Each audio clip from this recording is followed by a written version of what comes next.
What's the most profitable way parents exploited their kids? Every summer, my family would make sure one of us kids would get injured at a different corporation's property. Slip and falls at Walmart, food poisoning at McDonald's, dog bites at pet stores. My parents would collect the settlement, usually around $30,000, then miraculously, we'd have a full recovery. They called it teaching us acting skills. Really, it was a lawsuit factory. I watched my brother Aaron do his first performance at 7. My parents had him eat expired seafood to induce real vomiting at a Red Lobster. He projectile vomited on 3 tables while my mom screamed about negligence. They collected $35,000 in settlement while Aaron spent a week with food poisoning. When we got home, my father high-fived him for the security cameras.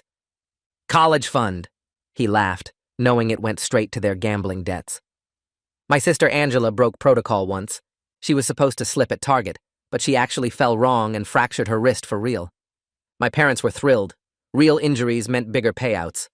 They got $75,000, and Angela got nerve damage that still makes her hand shake. I spent years preparing for my performances, learning to cry on command, hold my breath until I turned blue, make myself hyperventilate. My mother, who worked as a paralegal, drilled me constantly on testimony. What do you say if they ask about previous incidents? This has never happened before. We love this store. Wrong answers meant no dinner. Everything changed when I turned 14. My chemistry teacher, Mr. Rodriguez, mentioned something odd. Interesting that your family has had 17 accidents requiring settlements in the past decade. Statistical anomaly. My blood froze. Your cousin mentioned it before graduating, he continued carefully, leaving printouts about fraud on his desk where I could see them. Criminal charges, foster care, federal investigation. My biggest performance came at 15. My parents had upgraded their ambitions. They wanted me to get assaulted by a security guard at a high-end mall. The story. Overzealous guard thought I was shoplifting, got physical, trauma ensued. The potential payout, $250,000, but it required real bruises. The night before, my father hit me repeatedly with a phone book. Doesn't leave specific marks, just general bruising. My mother documented everything with photos, practicing her sob story. You're going to college debt-free, Dad said, punching my ribs. You're welcome. At the mall, I was supposed to pocket something small, get caught, then escalate the situation by resisting. The security guard would naturally restrain me, we'd claim excessive force, cash out. But the guard they picked was a 22-year-old kid, barely older than me. When I pocketed the item, he just said quietly, "Hey man, want to put that back?" No trouble needed. I was supposed to run, make him chase me. Instead, I froze. You okay? He asked, noticing my bruises. Someone hurt you? The breaking point was my cousin Jamie. 8 years old, the minimum age my family considered trainable. Her parents had found a new angle, emotional distress from racist incidents at stores. They were coaching her to provoke reactions they could sue over. The night before Jamie's first performance, I made a choice. I slipped her my old phone with everything documented. 20 years of fraudulent lawsuits, medical records proving fake injuries, their actual playbook with instructions for each scam. If you get scared, I whispered, you call this number. It's a detective who's been investigating our family. The next morning, they took Jamie to perform at a department store, but instead of following the script, she walked up to security and handed them the phone. My parents are making me fake injuries for money, she said clearly. There's proof on here. The FBI raid hit 12 houses simultaneously.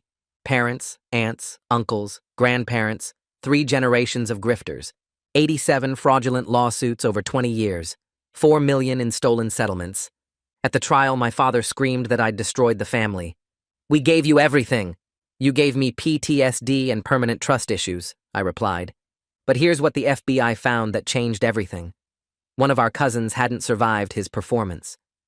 What they'd called a drowning accident at a hotel pool had been murder. They'd killed him for a $2 million settlement.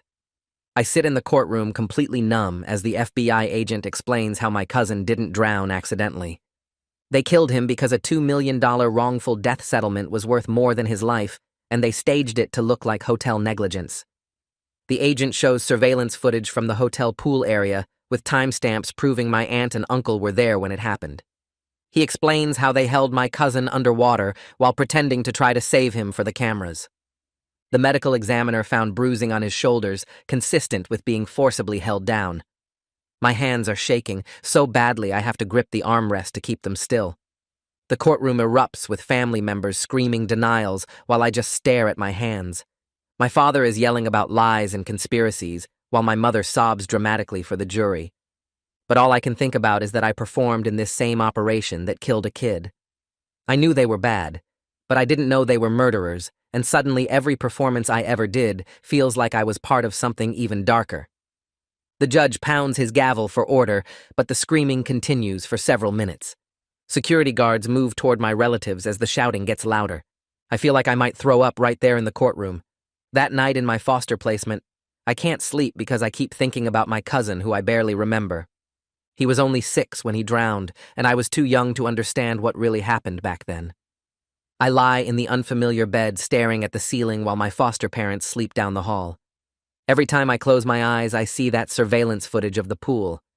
I try to remember his face, but I was only 4 years old, and the memories are fuzzy. I remember him at a family barbecue laughing at something, but I can't remember his voice. The foster home is quiet, except for the sound of a clock ticking somewhere in the house. I get up and walk to the bathroom just to move, just to do something other than lie there thinking about murder. My reflection in the mirror looks wrong, like I'm seeing a stranger who helped kill people. My court-appointed therapist does an emergency session the next morning because my foster parents reported I was having panic attacks. I sit in his office while he asks me questions about how I'm feeling. He explains that learning about the murder isn't my fault, but my brain keeps insisting I should have known somehow. I tell him about lying awake all night seeing that surveillance footage over and over. He writes notes on his clipboard and says, "Trauma responses are normal after learning something this horrible." I ask him how I'm supposed to live knowing my family killed a kid for money. He doesn't have a good answer for that, just says we'll work through it together in therapy.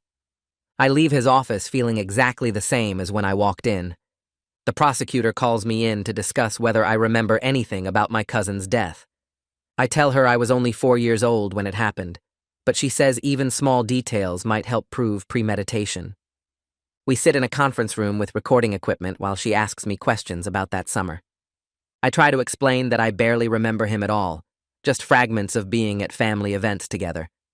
She shows me photos from the funeral trying to jog my memory.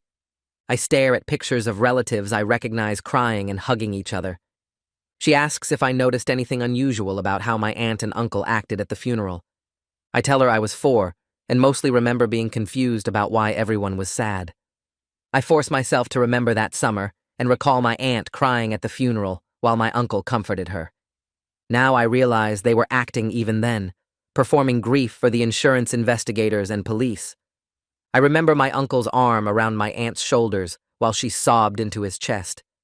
Everyone talked about what a tragedy it was and how devastated the parents were. The prosecutor writes down everything I say, even though it's not much.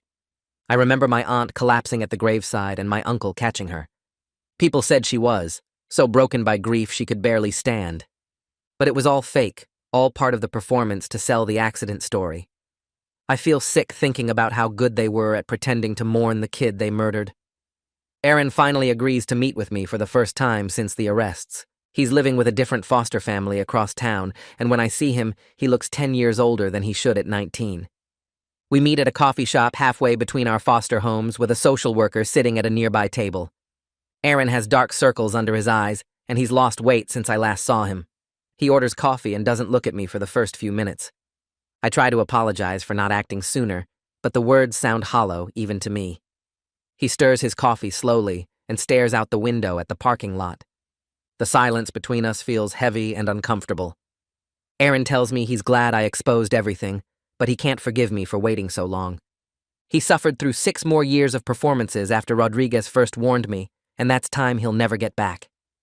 His voice is flat and tired when he talks about the expired seafood at Red Lobster. He says he still can't eat certain foods without feeling sick. I watch his hands shake slightly as he holds his coffee cup. He tells me about performances I didn't know about, injuries I never saw. There were more incidents after I turned 14, more staged accidents while I was too scared to act. He lists them like he's reading from a report, detached and mechanical. I try to explain that I was terrified and didn't know how to act, but Aaron cuts me off. He says I'm not the hero in this story. I'm just the one who finally got brave enough to save someone who wasn't himself. His words hit like a physical blow because they're true. I saved Jamie, but I let Aaron suffer for years before that. He asks me if I ever thought about him during those 6 years while I did nothing. I open my mouth, but no words come out, because what can I possibly say? He stands up and tells me he needs more time before we can be brothers again. I watch him walk out of the coffee shop and get into his foster parents' car. Angela reaches out through her foster family and asks to meet at a supervised visitation center. When I arrive, her hand is shaking from the nerve damage as she pours water, and I feel sick knowing our parents celebrated that injury. She sits across from me at a small table in a room with toys and books for younger kids. The shaking is worse than I remembered, her whole hand trembling as she tries to hold the cup steady. She notices me watching and puts the cup down quickly. A social worker sits in the corner reading a magazine but clearly listening to everything we say.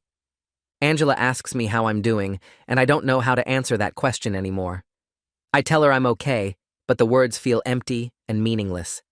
Angela watches me struggle to answer and says it's fine if I'm not ready to talk yet. She pours herself more water with her shaking hand and tells me she's been having nightmares about the target fall almost every night.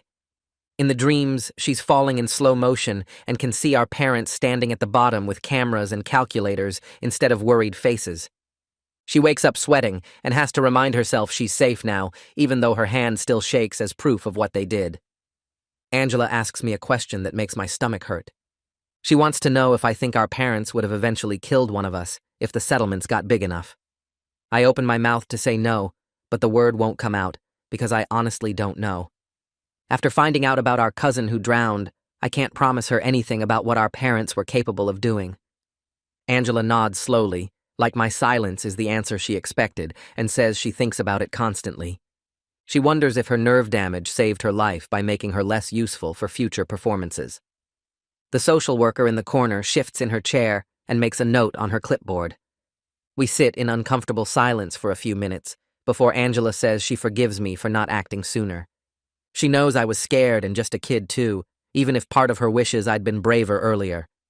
I thank her, but the guilt still sits heavy in my chest because her forgiveness doesn't change the years she suffered. 3 days after meeting with Angela, I get a call from an FBI agent named Raymond Patton. He tells me he's building a complete timeline of every suspicious incident in our family history going back decades. Agent Patton wants to meet with me to go through old family photos and records, to identify relatives and remember details about accidents I might have witnessed or heard about. He explains that the drowning wasn't the only death that looks suspicious now that they know what our family was really doing. I agree to meet him at the FBI field office the next afternoon. My foster parents drive me there and wait in the lobby while I'm escorted to a conference room filled with boxes of documents and photo albums. Agent Patton is older than I expected, with gray hair and tired eyes that make him look like he's seen too much terrible stuff. He shakes my hand and thanks me for coming in to help with the investigation. The table is covered with printed spreadsheets showing dates and settlement amounts going back 30 years. He opens the first photo album and asks me to identify everyone I recognize and tell him anything I remember about them. I point to pictures of aunts and uncles and cousins I haven't thought about in years.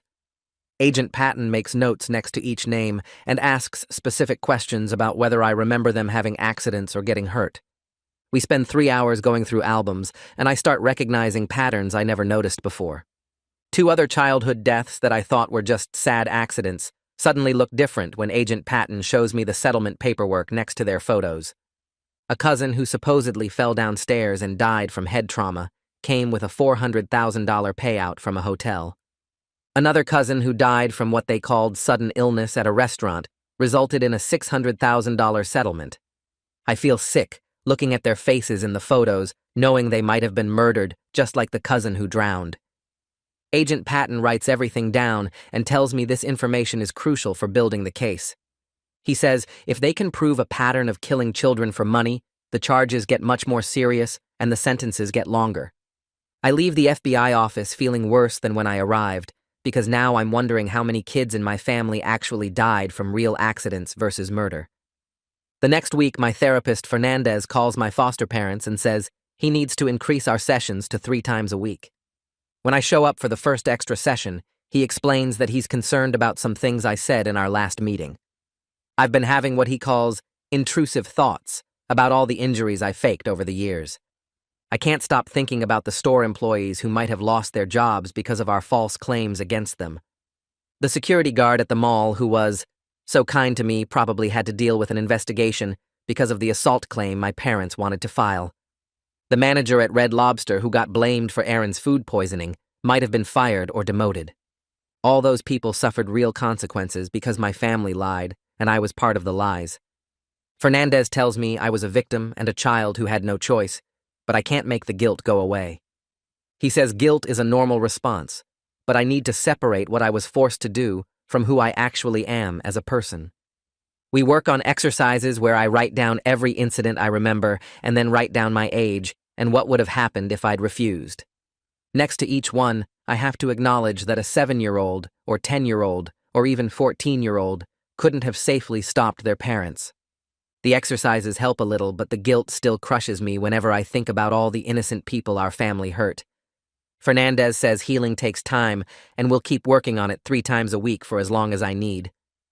2 weeks after my meeting with Agent Patton, I get called to the prosecutor's office. Victoria Manning sits across from me at a big desk covered with legal files and offers me a deal. She wants me to testify in detail about how the operation worked in exchange for guaranteed protection from any charges. I'm technically a minor victim, but she explains that some of my performances happened after I turned 14, which is old enough to be charged in some situations. The deal means I tell the jury everything I know about the coaching sessions and the planning and the actual performances. She needs me to explain exactly how my parents trained us and what they told us to say and do. In exchange, she'll make sure I'm treated only as a victim and witness instead of a possible defendant. I ask her what happens if I don't take the deal, and she says honestly she doesn't think they'd charge me anyway, but this makes it official and certain.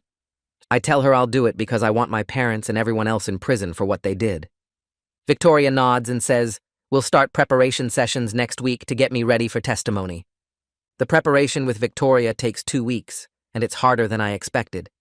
She makes me relive every staged accident in detail, asking questions about exactly what my parents said and did during each one. We go through the Red Lobster incident with Aaron, and she wants to know every word my mother said while she screamed about negligence. I have to describe the phone book beatings and show her where my father hit me to create bruises. Victoria is patient, but thorough, never letting me skip details or gloss over the painful parts.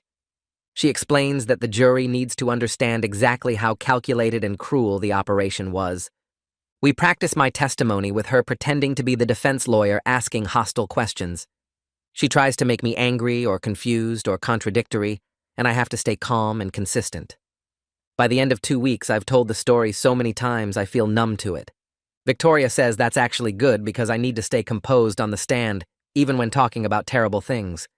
She tells me I'm doing great, and my testimony will be crucial for getting convictions. The day after we finish preparation, Victoria calls to tell me my father's lawyer filed a motion to subpoena my therapy records. They want to use my PTSD diagnosis to argue I'm mentally unstable and my testimony can't be trusted. I feel panic rising because those therapy sessions with Fernandez are private, and the idea of my father's lawyer reading them makes me sick. Fernandez calls me an hour later and says he's already filed paperwork to fight the subpoena. He tells me therapist-patient privilege is serious and he won't let them violate it without a fight. The hearing on the motion happens 3 days later, and Fernandez shows up to argue against releasing my records. The judge listens to both sides and then makes a ruling that actually helps us. She says my PTSD from abuse makes me more credible as a witness, not less, because it proves I suffered real trauma from what my parents did. The therapy records stay private, and my father's lawyer looks angry when the judge denies his motion. Fernandez texts me after the hearing to say we won and my privacy is protected. Around the same time, I start getting updates about Jamie through her social worker. Her therapist reports that she's doing better than anyone expected considering what she went through. She's attending school regularly and making friends with kids in her foster home's neighborhood. But she has severe trust issues with adults that show up in specific ways. She flinches whenever someone raises their voice, even if they're not yelling at her. She gets anxious when people talk about money or buying things. Her foster parents are patient and understanding, working with her therapist to help her feel safe. The social worker tells me Jamie asks about me sometimes and wants to know if I'm okay. Hearing that makes me feel a little less terrible about everything, because at least I saved one person from the cycle. I decide to write Jamie a letter through the social worker since we're not allowed direct contact yet. I spend hours trying to figure out what to say to an 8-year-old about why I exposed her parents and got them arrested. Finally, I write that what I did was to protect her, not to hurt her mom and dad. I explain that her parents were doing something very wrong that would have hurt her badly if it continued.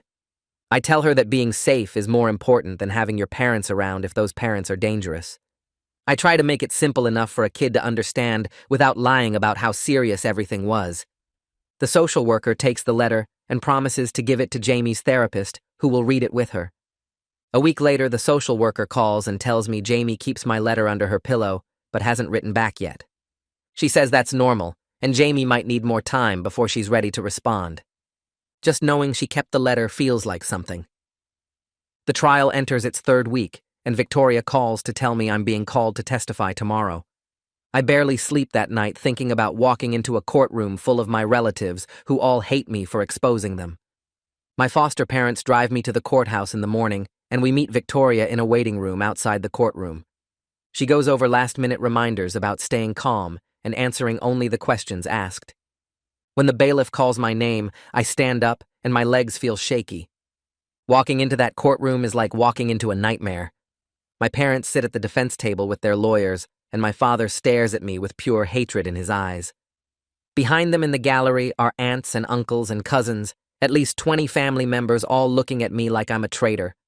My mother won't even look at me, keeping her eyes down on the table. I walk to the witness stand feeling like I'm facing a firing squad, every step heavy and difficult.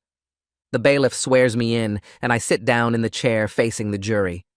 Victoria stands up to begin questioning me, and I take a deep breath, trying to remember everything we practiced. This is it, the moment where I tell the truth about everything, and there's no going back. Victoria starts with basic questions about my age and how long the fraud operation affected me. I answer clearly and directly, keeping my voice steady even though my hands shake under the table where the jury can't see them. She asks me to describe a typical coaching session, and I explain how my mother would drill me for hours on what to say if questioned, making me repeat answers until they sounded natural and believable. Wrong answers meant going to bed hungry, so I learned fast how to perform exactly what they wanted.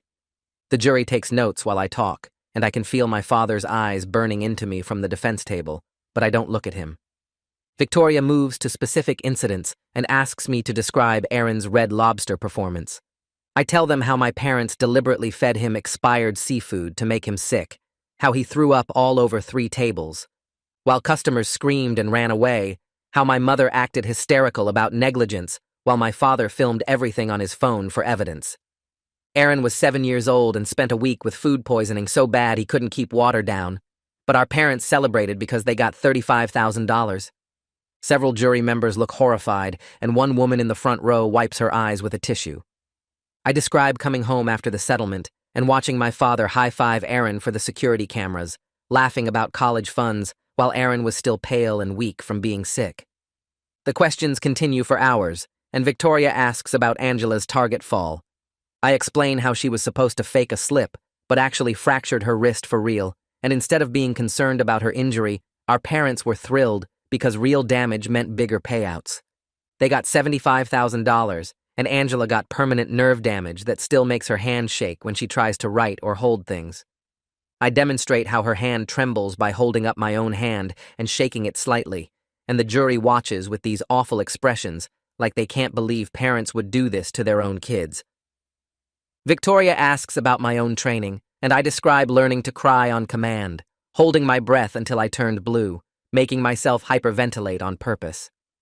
My mother drilled me constantly on testimony, making me practice answers to every possible question investigators might ask. I had to memorize exact phrases and deliver them with the right emotion, like an actor learning lines, except the consequences for messing up were way worse than a bad review. If I couldn't perform the answers perfectly, I didn't eat dinner that night, so I became really good at lying convincingly because hunger is a powerful motivator when you're a kid. The phone book beatings come next, and the courtroom gets very quiet. I explain how my father hit me repeatedly the night before the mall incident, using a phone book because it doesn't leave specific marks, just general bruising that looks like restraint injuries. My mother took photos of every bruise to document the damage, practicing her crying and her story about the aggressive security guard. I pull up my shirt slightly to show the jury some scars that are still visible on my ribs from that night, and the woman in the front row starts crying harder. Victoria asks if my father said anything while he was hitting me, and I repeat his exact words about college funds, and how I should be grateful, my voice flat and emotionless, because that's the only way I can get through this part without breaking down. The cross-examination starts after a short break, and my father's lawyer stands up with this aggressive posture, like he's going to destroy my credibility. He suggests I'm making everything up for attention, that maybe I'm hoping to write a book or get a movie deal out of this dramatic story. He points out that I'm 15 years old, and teenagers are known for exaggerating and seeking attention, so how can the jury trust anything I say when I clearly have motivation to lie? I feel anger rising in my chest, but I keep my voice calm and look directly at my father for the first time since entering the courtroom. I tell the lawyer I would give absolutely anything to have a normal family instead of this nightmare, that I wish more than anything that I was making this up and my parents actually loved me instead of viewing me as a walking paycheck. The lawyer keeps pushing, asking why I waited so long to report anything if the abuse was really that bad. He suggests that if things were truly as horrible as I claim, I would have told someone years ago instead of waiting until I was 15. I explain that I was terrified of what would happen, that my parents controlled everything in my life, including food and shelter, that I watched what happened to kids in foster care and was scared it would be worse than staying. I tell him about Mr. Rodriguez leaving those printouts where I could see them, about learning what criminal charges and federal investigations meant, about finally understanding there might be a way out that didn't end with me on the streets. 3 days after my testimony finishes, Victoria calls to tell me that 3 more cousins have come forward. They're distant relatives I barely know, but they all have similar stories about being forced into performances, coached on testimony, and threatened if they didn't cooperate. One cousin describes being 12 years old and told to provoke a dog at a pet store until it bit her, then acting traumatized while her parents collected $40,000. Another talks about being pushed downstairs at a shopping mall and told to say the railing was broken, even though it wasn't. The FBI realizes the operation is way bigger than they initially discovered, going back 30 years to my grandparents who apparently started this whole thing in the 90s. Agent Patton calls me directly the following week and asks if I can come to the FBI office for an interview. When I arrive with my foster parents, he sits me down in a conference room and explains they're now investigating 12 suspicious deaths across 3 decades. What started as a fraud case has become a potential serial murder investigation because the pattern is too clear to ignore. Multiple children in my extended family died under circumstances that resulted in massive insurance payouts, and the FBI believes at least some of these deaths were deliberate. He shows me photos of cousins I barely remember, kids who died when I was really young, and asks if I recall anything unusual about their deaths or the family's behavior afterward. I schedule an emergency session with Fernandez the next day because I can't stop thinking about those photos. When I sit down in his office, I try to explain what Agent Patton told me, but the words come out wrong and jumbled.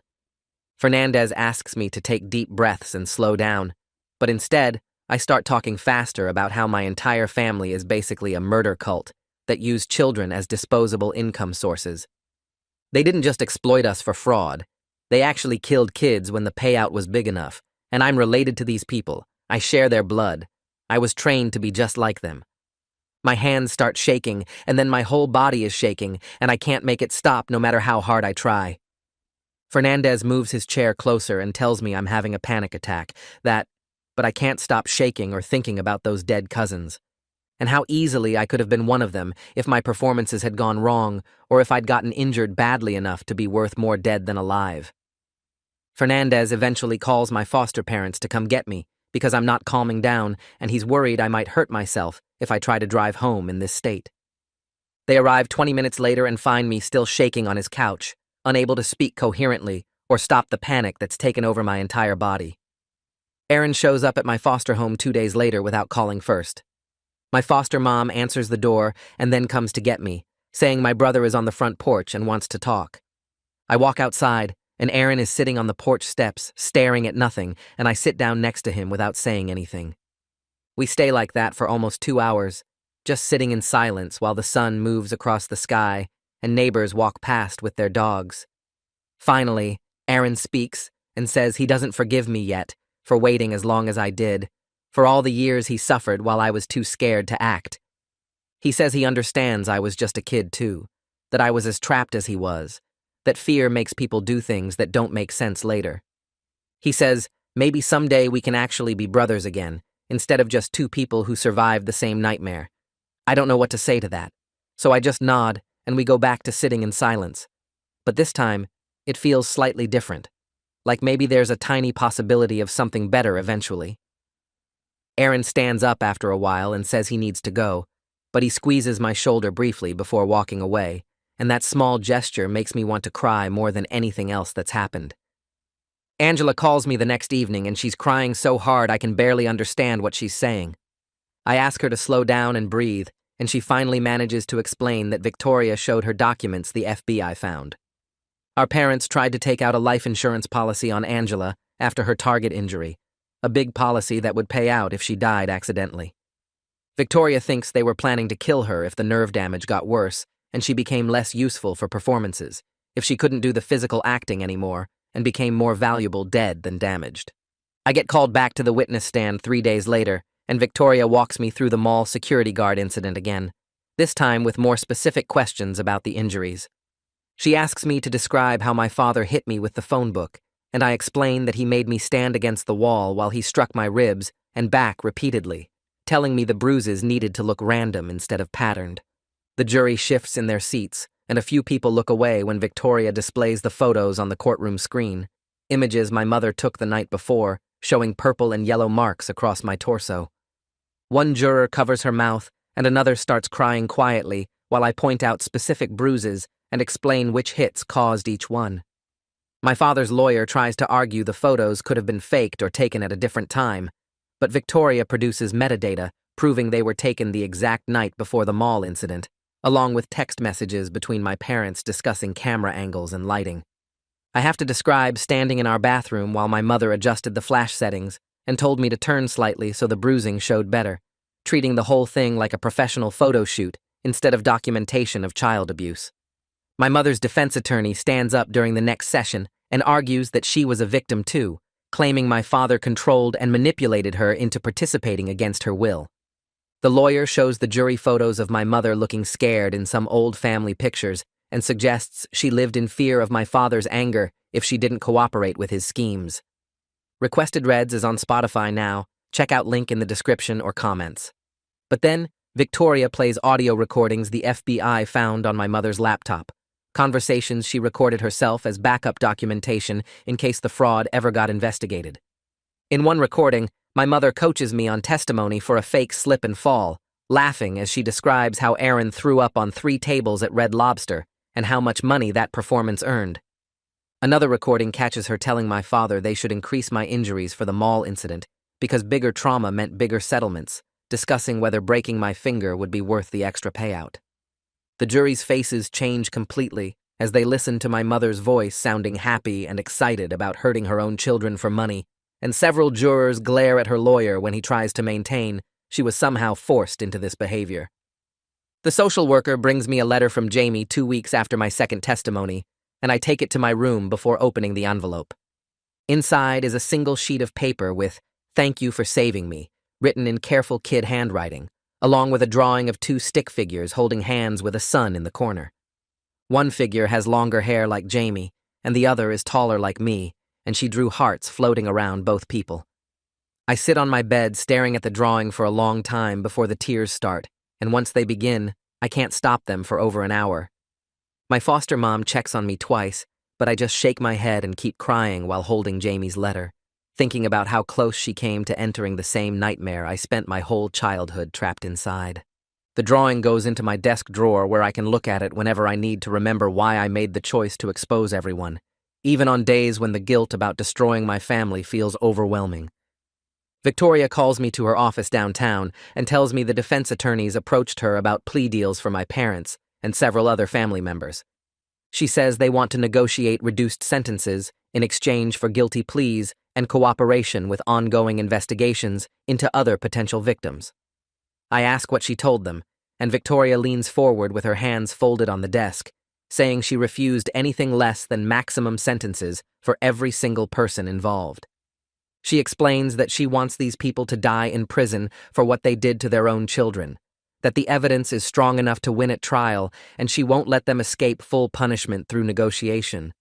I feel this weird mix of relief and fear because part of me wants them locked up forever, but another part still remembers they're my parents and grandparents, people I lived with my entire life. Victoria must see something in my face because she adds that my feelings are normal and complicated, but the legal system needs to prioritize justice over family loyalty when children were murdered for insurance money. Dr. Fernandez spends our next session helping me work through the guilt about store employees and other people who got hurt by our fraud operation. I tell him about lying awake at night thinking about security guards who probably lost their jobs after we accused them of assault, or managers who got fired when we claimed food poisoning at their restaurants. He explains that I was a child victim forced to participate, and the responsibility belongs entirely to the adults who created and ran the operation. But my brain keeps insisting I'm somehow responsible for all the damage.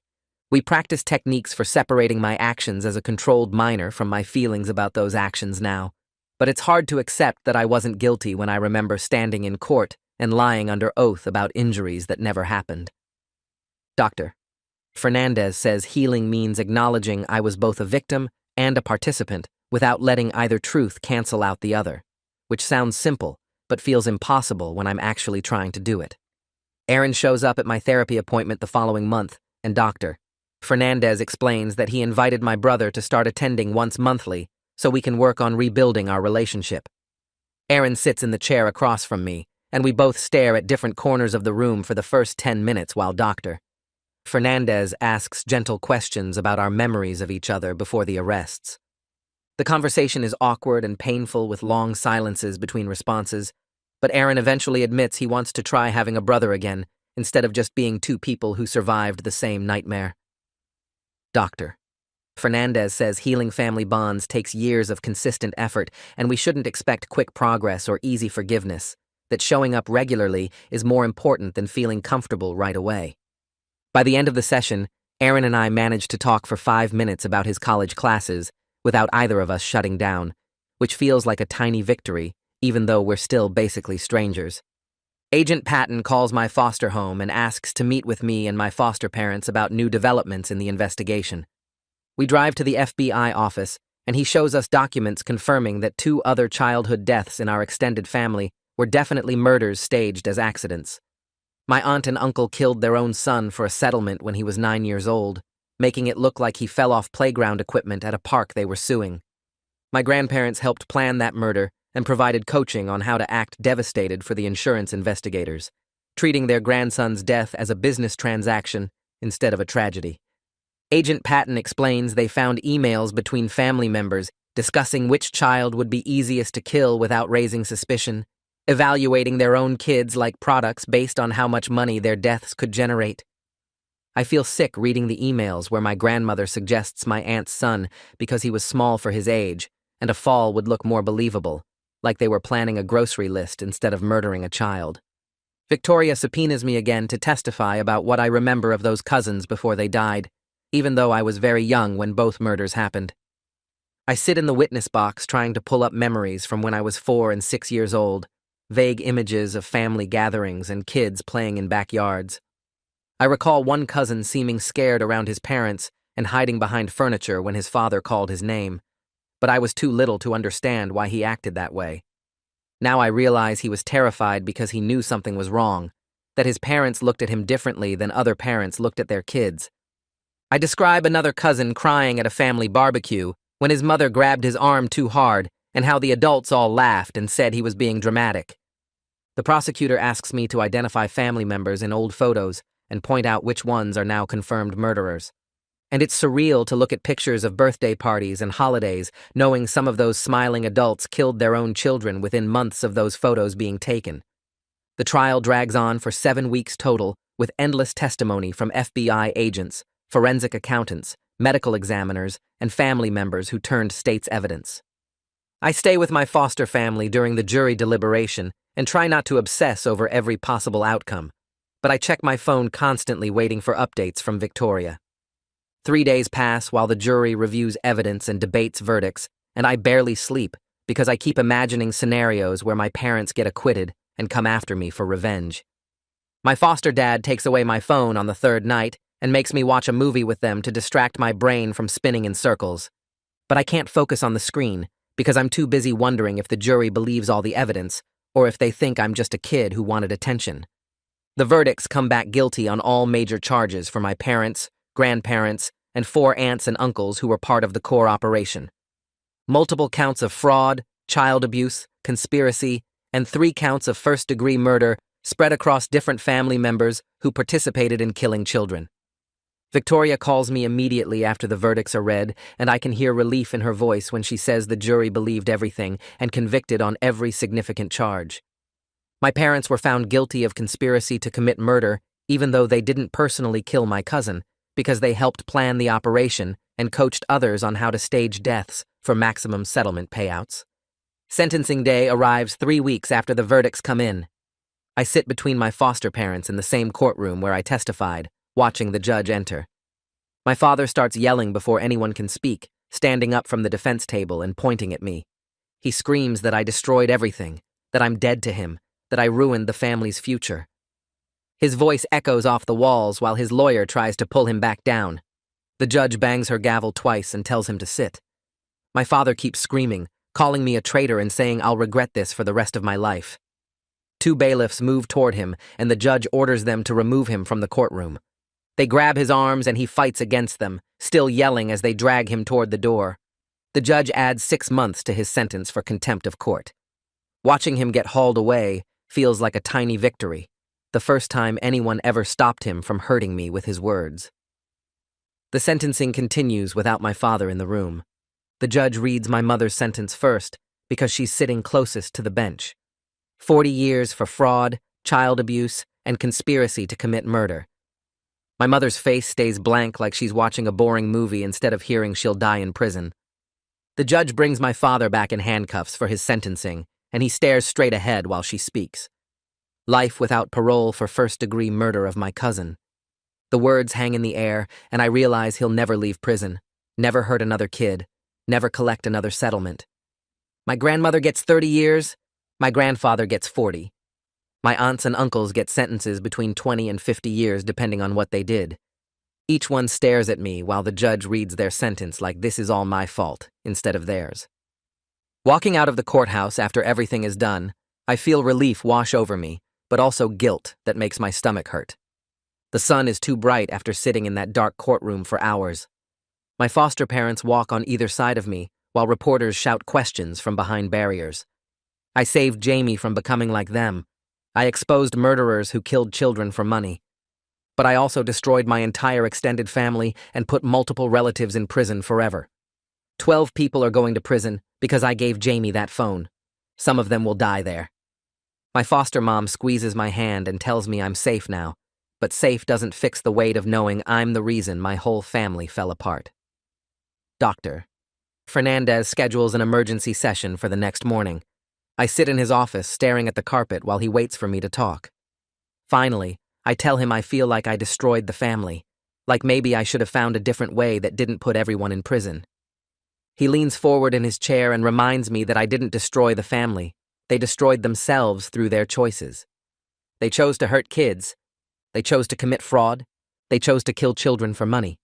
But knowing that in my brain doesn't stop the emotional weight of being the one who turned them all in. I'm the one who made the choice to give Jamie that phone. I'm the one who caused the FBI raid. Doctor.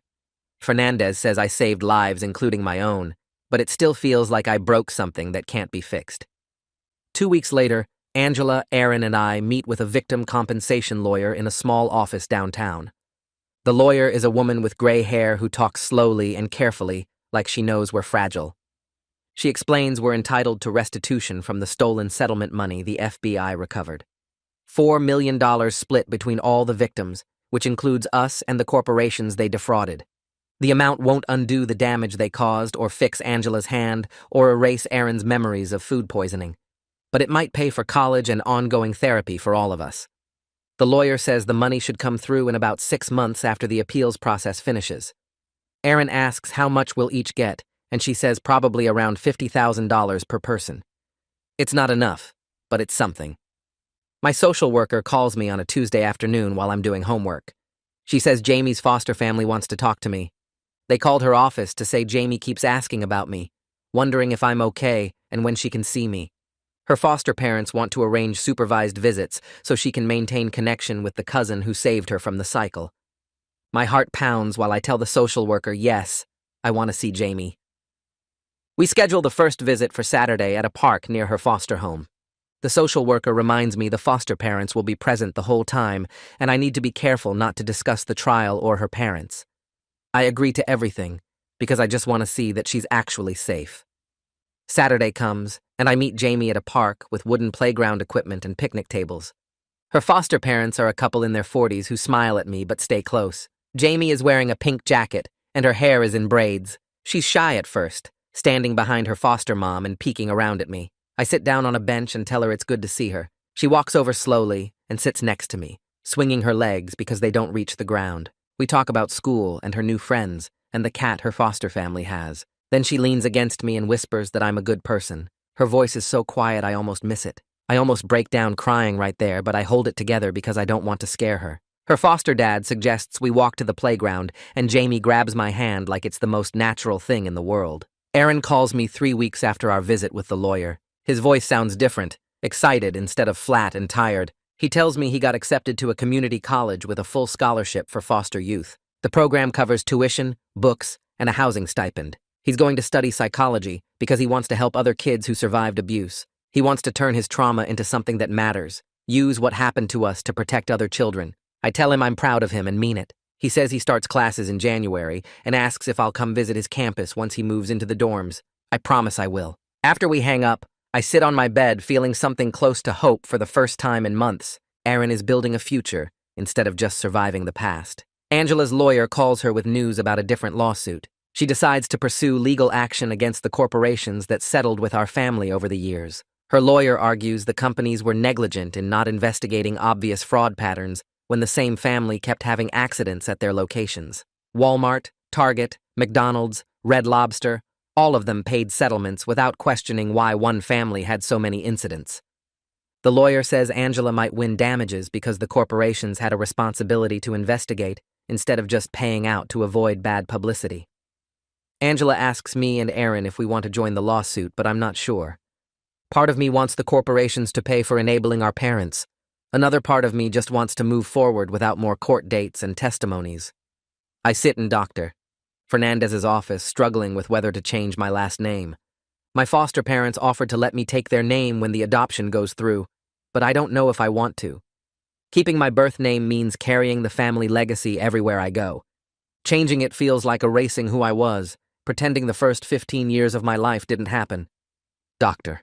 Fernandez says there's no right answer, and I need to decide what helps me move forward rather than stay trapped in the past. But I don't know what moving forward looks like.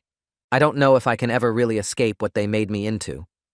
He reminds me I have time to decide, that I don't have to choose today or tomorrow. The adoption paperwork won't be finalized for months.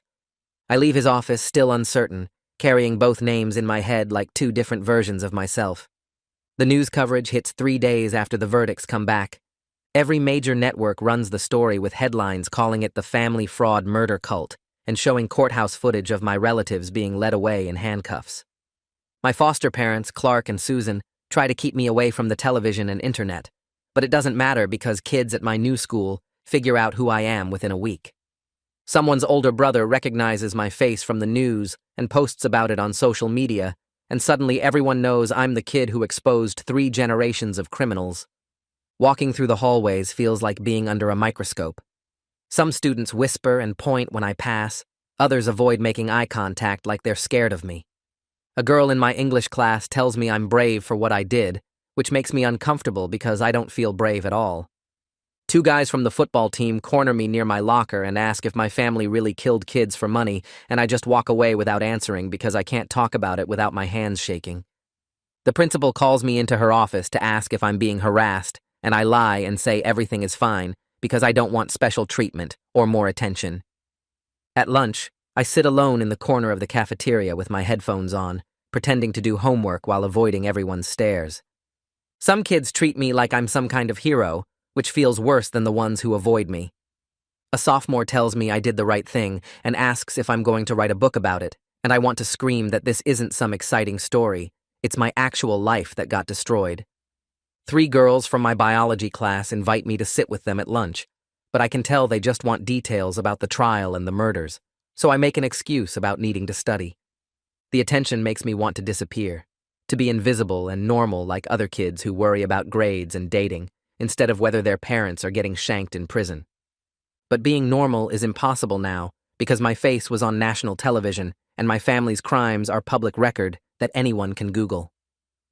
I start eating lunch in the library where it's quiet and nobody bothers me, spending the period reading random books to avoid thinking about the stares and whispers. Dr. Fernandez schedules an extra session when my foster parents tell him about the school situation. I sit in his office picking at my fingernails while he waits for me to talk, and finally I admit that I keep hoping this will all go away somehow. He asks what I mean, and I explain that part of me still thinks maybe my parents will get released on appeal, or my extended family will forgive me, or things will go back to how they were before I ruined everything. Dr. Fernandez leans forward and says gently that I need to accept the reality that I'll never have a normal family. My parents will die in prison, my extended family is destroyed, and the only relatives I can maintain relationships with are Aaron, Angela, and Jamie. He says this isn't about punishment or giving up hope. It's about accepting what is, so I can start building something new instead of waiting for something that will never happen. The words hit me hard because hearing it out loud makes it real in a way it wasn't before. I ask him how I'm supposed to just accept that everyone I grew up with either hates me or is in prison, and he says acceptance doesn't mean being okay with it. It means acknowledging the truth, so the truth stops controlling me. We spend the rest of the session talking about what family means and whether blood relatives matter more than people who actually care about my well-being. 6 months after the sentencing, the nightmares start. I wake up at 3 a.m, drenched in sweat, my heart racing from dreams about my cousin who drowned at the hotel pool. In the dreams, he's standing at the edge of the water asking why I didn't save him too, and I try to explain that I was only 4 years old when he died, but he just keeps staring at me with this sad, disappointed look. Sometimes the dream changes and I'm older, watching my aunt and uncle hold him under the water while I stand frozen on the pool deck doing nothing to help. I wake up sobbing into my pillow, trying to stay quiet so I don't wake Clark and Susan, but Susan hears me anyway and comes to sit on the edge of my bed. She doesn't ask questions, just hands me tissues and stays there until I calm down enough to go back to sleep. The nightmares come 3 or 4 times a week, always variations on the same theme of me failing to save him. Dr. Fernandez says survivor's guilt is normal, but that doesn't make it easier to handle. I tell him I logically know I was too young to help anyone, but my brain doesn't care about logic at 3 a.m. when I'm dreaming about a dead kid asking why I let him die. Aaron calls me on a Tuesday evening and asks if we can make it a regular thing, talking once a week to check in on each other. I agree immediately because hearing his voice makes me feel less alone in this mess. Some weeks we barely talk, just confirming we're both still alive and functioning before hanging up after 10 minutes. Other weeks we spend hours on the phone processing memories and supporting each other through the ongoing nightmare of having our entire family in prison. Aaron tells me about his new therapist and the group sessions for foster youth he's attending, and I tell him about school and the nightmares about our cousin. We develop this unspoken agreement not to talk about our parents directly because it's too painful, but we can talk about everything else. Aaron mentions he's thinking about visiting Angela at her foster placement upstate, and I say I want to come too if she's okay with it. He says he'll ask her and let me know. The weekly calls become the one stable thing in my life, knowing that every Tuesday at 7 o'clock my phone will ring and Aaron will be there. Angela's lawyer calls her with news about the lawsuit settlement 8 months after the trial ends.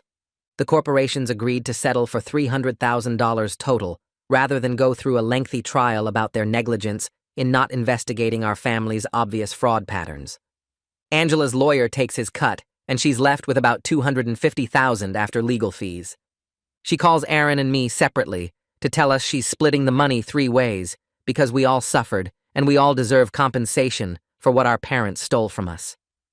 I try to argue that the lawsuit was her idea and her effort, but she cuts me off and says we're in this together whether we like it or not. Aaron accepts his share without argument, and I finally agree because refusing would hurt Angela's feelings. The check arrives 2 weeks later, and I stare at it for a long time before depositing it into my new bank account. $83,000 feels like blood money, payment for years of abuse and manipulation, but it's also the first financial security I've ever had. I meet with Dr. Fernandez to discuss what to do with the settlement money, and he suggests putting most of it toward my future instead of spending it now. We talk about intensive trauma therapy and college savings, planning for a life beyond just surviving the present. I open a savings account specifically for college and deposit $60,000, then use $15,000 to pay for twice-weekly therapy sessions with a specialist in complex childhood trauma. The remaining $8,000 I keep in checking for emergencies and basic expenses. Dr. Fernandez says planning for the future helps fight the feeling that my past has destroyed everything, giving me something to work toward instead of just running away from what happened. I tell him it feels weird to use money that came from our family's crimes to build a better life, and he reminds me that the settlement came from the corporations who enabled the abuse, not from the fraudulent lawsuits themselves. The distinction doesn't make me feel much better, but I try to focus on the fact that I'm using the money for therapy and education instead of gambling or drugs like my parents would have done. Jamie's foster parents contact me through the social worker 9 months after everything happened. They explain that Jamie talks about me constantly and asks when she can see me again, and they want to know if I'd be willing to participate in a formal mentoring program where I'd be her designated big brother figure. The program involves monthly supervised visits, phone calls, and attending some of her school events if I'm comfortable with that level of involvement. I tell the social worker yes before she even finishes explaining the details, because maintaining connection with Jamie feels like the one purely good thing I did in this entire nightmare. We schedule the first official visit for the following Saturday at a community center where the program operates. I spend the week before the visit nervous about what to say to her and whether she'll still want me around now that the immediate crisis is over. But when I arrive at the community center and see Jamie waiting with her foster parents, she runs over and hugs me, and I know I made the right choice agreeing to this. My foster parents, Clark and Susan, sit me down at the kitchen table on a Sunday morning 10 months after I moved in with them. Susan makes coffee, and Clark sets out muffins, and I know something important is coming because they're being extra careful with their words. Clark clears his throat and explains that they've had me for 8 months now, and they've been thinking about the future. Susan takes over and says they want to offer me permanency and stability by adopting me when I turn 16, if I'm comfortable with that arrangement. They emphasize that it's completely my choice, and they won't be hurt if I need more time or decide against it entirely. I sit there frozen because I never expected this conversation, never thought about having actual parents instead of just temporary foster placement. Susan asks if I need time to think about it, and I nod without speaking because my throat feels tight, and I don't trust my voice not to crack. I spend 3 days thinking about the adoption offer before bringing it up in therapy. Dr. Fernandez asks what's holding me back, and I admit that accepting a new family feels like betraying Aaron and Angela, like I'm replacing them or moving on without them. He reminds me that having safe adults in my life doesn't erase my siblings or mean I care about them less. Aaron and Angela will always be my brother and sister, regardless of what last name I have or who my legal parents are. Dr. Fernandez explains that family isn't a limited resource where loving one person means having less love for others, and that Aaron and Angela probably want me to have stability, even if it's something they don't have themselves. I tell him I'm scared that accepting the adoption means admitting my original family is really gone forever, and he says that's exactly what it means, but pretending otherwise won't bring them back or undo what they did. The session ends with me still uncertain, but understanding that I need to make a choice based on what's best for my future, not what feels safest for my past. I call Aaron that night and tell him about the adoption offer. He's quiet for a long time on the other end of the phone, and I can hear him breathing while he thinks about what to say. Finally, he tells me he thinks I should do it, that having real parents who want to protect me is something he wishes he could have too. His foster placement is just temporary until he turns 19 and ages out of the system, and then he'll be on his own without any safety net or family support. He says he wants at least one of us to have real stability instead of just surviving until we're old enough to be kicked out. I tell him it feels wrong to have something he doesn't have, like I'm abandoning him by accepting this family, but he cuts me off and says that's stupid thinking. He reminds me that we're brothers no matter what last name I have or who my legal parents are, and that me being safe doesn't hurt him or take anything away from our relationship. We talk for another hour about memories from before everything fell apart, and when we hang up, I feel like maybe accepting the adoption isn't betraying anyone. I tell Clark and Susan the next morning that I want them to adopt me. Susan cries and hugs me while Clark shakes my hand like we're making an official agreement, and then they explain what the legal process looks like. They have to file paperwork with the court, get approval from my social worker, and wait for a judge to finalize everything, which usually takes about 6 months. It feels strange and scary to commit to this new family after spending my whole life performing for parents who only valued me as income, but it also feels like maybe I can have something stable and safe for the first time ever. Susan takes me shopping for school supplies that afternoon and lets me pick out everything I want without checking price tags or calculating how much money each item might generate in a future lawsuit. The simple act of buying a backpack because I like the color instead of because it fits some scheme makes me want to cry in the middle of the store. Angela calls me a week later with news that she got accepted to college with a full scholarship for former foster youth. She's planning to study social work with a focus on child protective services because she wants to help identify abuse that other people might miss. She tells me she knows all the signs now, all the patterns that teachers and doctors should have caught in our family but didn't, and she wants to be the person who actually pays attention to kids who seem wrong. Her settlement money from the corporations will cover her living expenses and therapy, so she won't have to work while she's studying. I tell her I'm proud of her for turning everything we went through into something that might help other kids, and she says she's proud of me for saving Jamie before she got pulled all the way into the cycle. We talk about Aaron and agree we need to stay connected as siblings, even though we're all in different places now, building separate lives from the ruins of our destroyed family. The three of us create a group chat the next day where we can share small victories and support each other through bad days. Aaron posts about getting a B on his psychology exam. Angela shares a photo of her college acceptance letter, and I tell them about the adoption process starting. It's not the family we should have had, with parents who actually loved us and protected us from harm, but it's the family we're building ourselves from what's left. We make a rule that we have to check in at least once a day, even if it's just to say we're okay, because none of us wants to lose contact with the only people who really understand what we survived. Some days the chat is full of messages and jokes. Other days it's just 3 people saying they're having nightmares and need to know they're not alone. Dr.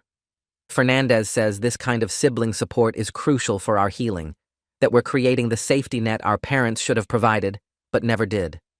Jamie starts writing me letters every week through her foster parents. They're written in careful kid handwriting on lined paper, telling me about her new school and the friends she's making, and how her foster mom lets her pick out her own clothes. She draws pictures of her foster family's dog and the playground near their house, and every letter ends with her saying she's happy and safe now. Reading about her thriving in safety makes everything I went through to save her feel worthwhile, even the parts where I destroyed my entire extended family and put multiple relatives in prison. Her foster parents include notes thanking me for what I did and saying Jamie talks about me constantly as the cousin who protected her.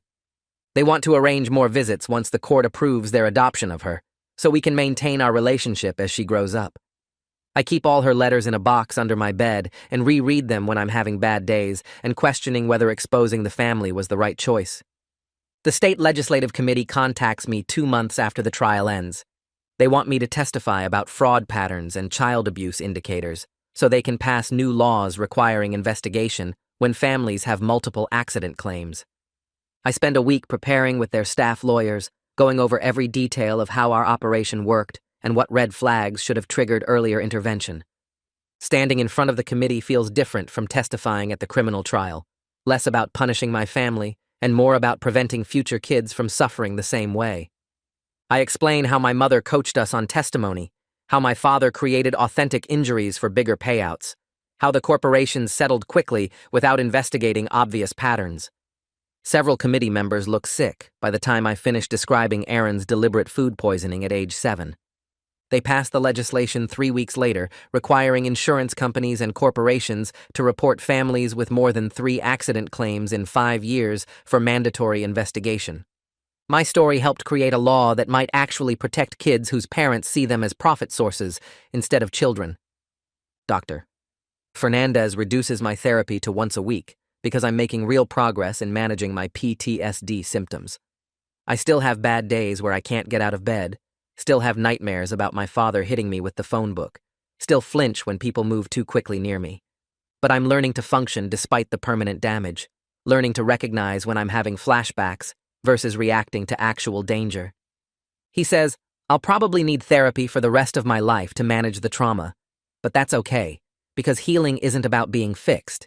It's about learning to live with what happened. Some weeks I only see him once and feel fine. Other weeks I need emergency sessions because something triggered a memory I can't handle alone.